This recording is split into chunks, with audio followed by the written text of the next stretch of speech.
साथियों, आप सभी को बहुत स्वागत और हर्ष के साथ सूचित कर रहा हूं। आज मैं एक नया चैनल लॉन्च करने जा रहा हूं।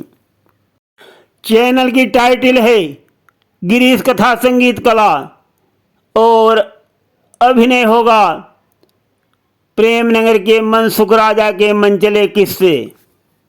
और मनसुख राजा का मन जो है वो वायु से भी अधिक गतिमान है, बहुत ही चंचल है, जिसके कारण उनकी मनसा रानी रूठती रहेंगी और वो कैसे कैसे मनाते रहेंगे। सुनिए गिरीश कथा संगीत कला में। और साथियों, आपसे एक और भी अनुरोध है, हमें ज़्यादा से ज़्यादा सहयोग करके हमारा उत्साह बढ़ाएं और प्रस्तुत कथा एपिसोड को देखकर अगर पसंद आए तो लाइक और सब्सक्राइब अवश्य करें। कमेंट करके हमारा उत्साह बढ़ाएं, जिससे अच्छे से अच्छे वीडियो हम आप सभी लोगों की सेवा में प्रस्तुत कर सकें। अब प्रस्तुत कथा सुनिए। एक बार क्या हुआ, प्रेमनगर के राजा मनसुख की महारानी मनसा उनसे रूठ गईं।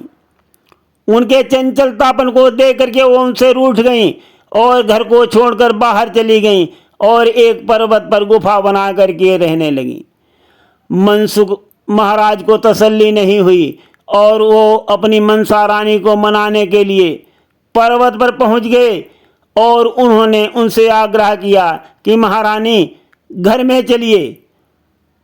महारानी नहीं मानी, उन्होंने मना कर दिया कि मुझे तुम्हारे साथ नहीं रहना है। महाराज मनसुख मर्माहित होकर कारण पूछने लगे, महारानी इतनी कौन सी बड़ी बात हो गई है जो तुमने ऐसी हट ठान ली है और अपनी हट को तोड़ने के लिए तैयार नहीं हो। महारानी मनसा बोली कि जब तुम्हें काम वासना सताती है तभी तुमको मेरा ध्यान आता है, और ऐसे तो मेरे लिए तुम्हारे पास समय ही नहीं है। जरा जरा सी चीज के लिए तुम मेरे लिए लोभ करते हो, इतने लोभी बन गए हो, हमारे मनमानी चीजें भी ला करके नहीं देते, और जब मैं कुछ कह देती हूँ तब मुझे आंखें लाल दिखा करके क्रोध करते हो, तो मैं कैसे तुम्हारे साथ रह सकती हूँ। महारानी मनसा की बातों को सुनकर महाराज मनसुख बोले, महारानी ये तो मेरा दोष नहीं है, ये तो दोष और किसी का है जो तुम मेरे मत्थे मढ़ रही हो। तुमने खुद कहा है कि काम वासना सताती है तब तुमको मेरी याद आती है। अब ध्यान से सुनना प्रिय, जब कोई मुझे सताएगा तब मैं तुम्हारे पास नहीं आऊँगा तो किसके पास जाऊँगा। और जो तुम्हें हमारे काम, क्रोध, समय और लोभ से परेशानी है तो मेरे खुद के अपने नहीं हैं। ये तो सारे ब्रह्मांड और समाज की बहुत आवश्यक चीज़ें हैं और इन्हीं पर सब कुछ निर्भर भी है, सब कुछ इन्हीं पर टिका हुआ है। और हम अब इन चारों को एक एक करके बुलाते हैं और तुम्हारे सवालों का जवाब ये तुमको स्वयं दे देंगे और तब तुम्हारे मन को जो है संतुष्टि हो जाएगी। महाराज मनसुख ने सबसे पहले कामदेव को बुलाया। कामदेव आया, उसने महाराज मनसुख को शीश झुकाया और बोला, महाराज किस लिए याद किया है। तो महाराज ने सारी घटना बताई कि हमारी महारानी रूठी हुई हैं। तो कामदेव बोले कि सुनिए महारानी, ये महाराज मनसुख का दोष नहीं है और मेरा जन्म जो है ब्रह्मा जी के हृदय से हुआ है। सृष्टि उत्पन्न करने में मेरा महायोगदान है। अगर मैं अपनी माया न फैलाऊं तो पति पत्नी का रिश्ता ही खत्म हो जाएगा और ये सृष्टि उत्पन्न होना ही बंद हो जाएगी महारानी। ये कह करके कामदेव जो है महाराज मनसुख और महारानी मनसा को शीश झुका करके वहाँ से चले जाते हैं।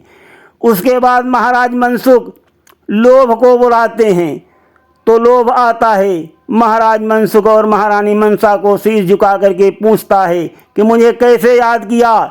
तब महाराज मनसुख सारी घटना बताते हैं तो लोभ कहता है कि महारानी मैं देश और दुनिया को सारी सृष्टि को शिक्षा देता हूँ कि जितनी चादर है उतने ही पैर फैलाओ। अगर ज़्यादा पैर फैलाओगे तो पैर खुल जाएंगे आमदनी अठन्नी खर्चा रुपया, सुनो मेरे लाल नतीजा ठन ठन गोपाल, नतीजा ठन ठन गोपाल। और ये जो तुम्हारा जीवन है बेनतीजा नीरस और दुखमय हो जाएगा। धन संग्रह करना भी बहुत आवश्यक है। अगर हमें अकस्मात जरूरत पड़ गई तो जरूरत कहाँ से पूरी होगी, और उस समय हमें पता नहीं कौन से कष्ट झेलने पड़ेंगे। इसलिए महारानी हमारी समाज में उपयोगिता बहुत है और बहुत आवश्यक भी है। ये कह करके लोभ जो है महाराज मनसुख और महारानी मनसा को शीश झुकाकर वहां से चला जाता है। उसके बाद महाराज मनसुख क्रोध को बुलाते हैं। क्रोध आ जाता है और महारानी मनसा और महाराज मनसुख को शीश झुका करके पूछता है कि महाराज मुझे क्यों याद किया।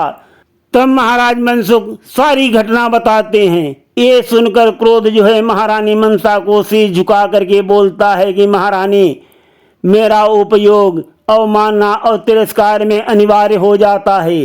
अगर मैं न हूं तो ये ब्रह्मांड कब का नष्ट हो गया होता।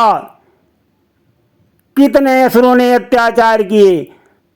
जब जब अत्याचार हुआ तब तब कहीं भोलेनाथ जी को, कहीं ब्रह्मा जी को, कहीं नारायण हरि को क्रोध आया और उन्होंने क्रोध में आने पर ही असुरों को मार करके संकट का निवारण किया। उसी तरह अगर शिष्य कहीं बिगड़ जाते हैं तो गुरुजन भी अपने शिष्यों पर क्रोध करते हैं तो शिष्य डर जाते हैं और उनमें सुधार हो जाता है। इसलिए महारानी मनसा मेरा भी समाज में बहुत उपयोग है।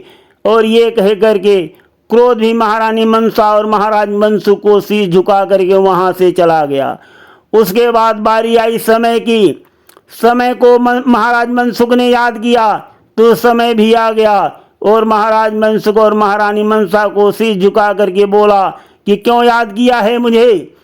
तो महाराज मनसुख ने सारी घटना समय को भी बताई तो समय हंसने लगा। समय हा हा हा करके हंसा। ये हंसी महारानी मनसा को अच्छी नहीं लगी, परंतु कुछ बोली नहीं, चुपचाप रही, क्योंकि उनका समय जो है इस समय सुनने का है। उसके बाद समय जो है महारानी मनसा को शीश झुका करके बोला, महारानी मनसा जो करता हूँ मैं ही करता हूँ, मुझ में ही सब जन्म लेते हैं और मुझ में ही सब मरते हैं, मुझ में ही सब समा जाते हैं, मुझ में ही सब अच्छा होता है और मुझ में ही सब बुरा होता है। ऐसा कोई नहीं है जो मुझसे बच सके, और जो तुम भी रूठी हो वो भी मुझ में ही है। और मेरा चक्र जो है चलता ही रहता है, कभी रुकता ही नहीं। सबसे ऊपर मेरा ही चक्र चलता है, कोई नहीं बच सकता मेरे चक्र से। ये कह करके समय जो है महारानी मनसा को शीश झुका करके वहां से चला जाता है। जब समय वहां से चला जाता है तो महारानी मनसा जो है महाराज मनसुख की तरफ प्यार भरी दृष्टि से देखती हैं और पूछती हैं कि हे स्वामी, हम आपकी सभी तर्कों से सहमत हैं, परंतु हमें ये बताओ ये जो समय इतना छोटा होता है ये इतनी बड़ी बड़ी बातें करके क्यों चला गया। बोला कि सब मुझ में समा जाते हैं, सब मुझ में जीते हैं, सब मुझ में मरते हैं। इसका क्या उत्तर हो सकता है, इसका क्या रहस्य है, ये मुझे समझाओ स्वामी। तब महाराज मनसुख ने कहा कि हे प्रिय, समय सही कह रहा है, जो कुछ होता है सब समय काल में ही होता है, समय ही काल है। और जब प्रातः काल होती है उस समय क्या टाइम 4 या 5 बजते हैं, तब उस समय प्रातः काल बोला जाता है, तो उसी में हम सो करके उठते हैं। और जब दोपहर हो जाती है 12 बजते हैं तो मध्याह्न काल हो जाता है, और 6-7 बजे जब शाम होने लगती है तो संध्या काल कहलाता है, और उसके बाद जो है काल रात्रि आ जाती है। तो ऐसा कौन सा समय है जो इससे बाहर जा सकता। सब समय के अंतर्गत ही हो रहा है, जन्म भी समय के अंतर्गत ही हो रहे हैं और मृत्यु भी समय के अंदर ही हो रही है। तो समय काल ही सबसे बलवान है। और जो कुछ भी हो रहा है, जितनी भी ब्रह्मांड और जहाँ कहीं भी घटना घटित हो रही हैं, वो सब समय काल में ही हो रही हैं। तो समय सही कह रहा था प्रिय, समय ही सबसे बलवान है और उसका चक्र जो है सबके ऊपर चल रहा है। और जो तुम रूठी हो, ये भी समय चक्र का ही खेल है। और उसके बाद महाराज मनसुख ने काम क्रोध लोभ, जिनको सब बहुत बुरा बताते हैं, उनकी भी समयानुसार उपयोगिता पर प्रकाश डाला। और ये समुचित उत्तर सुनकर के महारानी मनसा जो हैं बहुत प्रसन्न हो गईं और अपने स्वामी के गले से चिपट गईं। और महाराज मनसुख अपनी रूठी हुई पत्नी मनसा रानी को अपने घर में ले आए। साथियों, ये कथा तो काल्पनिक है, परंतु हमें बहुत सीख देती है। न क्रोध बुरा है, न काम बुरा है, न लोभ बुरा है, न समय बुरा है, परंतु समय जो है वो बहुत बलवान है और सबकी उपयोगिता जो है समयानुसार उचित ही है। तुलसी जस भवतव्यता, तैसे ही मिले सहाय, तापुनि आवे ताहि पर ताहि तहाँ ले जाए। सर्वे भवन्तु सुखिनः, सर्वे सन्तु निरामयाः, सर्वे भद्राणि पश्यन्तु मा कश्चित् दुःख भाग् भवेत्। तो साथियों, इस प्रकार से मनसुख राजा के मनचले किस्से में मनसुख राजा अपनी रूठी हुई पत्नी को इस प्रकार मना करके अपने घर में लेकर के आए। और आगे सुनते रहिए, बहुत ही सुंदर सुंदर ओजस्वी कहानी आप सभी को सुनाते रहेंगे। धन्यवाद।